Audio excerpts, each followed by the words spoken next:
पावसाळ्यामुळे पोलीस भरती 2 महिने उशिरा घ्यावी. पोलीस भरतीचा अभ्यास करणाऱ्या विद्यार्थ्यांची मागणी. एकाच दिवशी राज्यातील सर्व जिल्ह्यातील पेपर घेऊ नये. काँग्रेस नेत्या यशोमती ठाकूर यांच्याकडे निवेदन देऊन मागणी करणाऱ्या यशोमती ठाकूर यांनी तातडीने गृहमंत्री फडणवीसांकडे या संदर्भातलं पत्र पाठवलं आहे.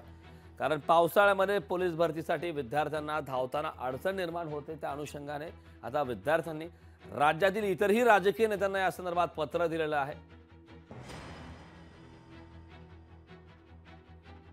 आमची जी पोलीस भरती आहे जी राज्य सरकारने काढली त्याबद्दल आमचा धन्यवाद सगळ्यांचा.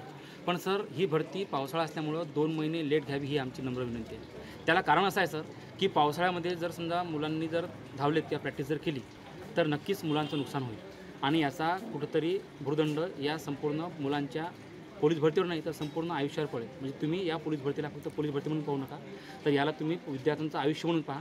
नक्कीच तुम्हाला समजेल. मला असं वाटतं की ही पोलीस भरती 2 महिने लेट गेली पाहिजे. लोकशाही मराठी ऐका, पहा, जागरूक रहा.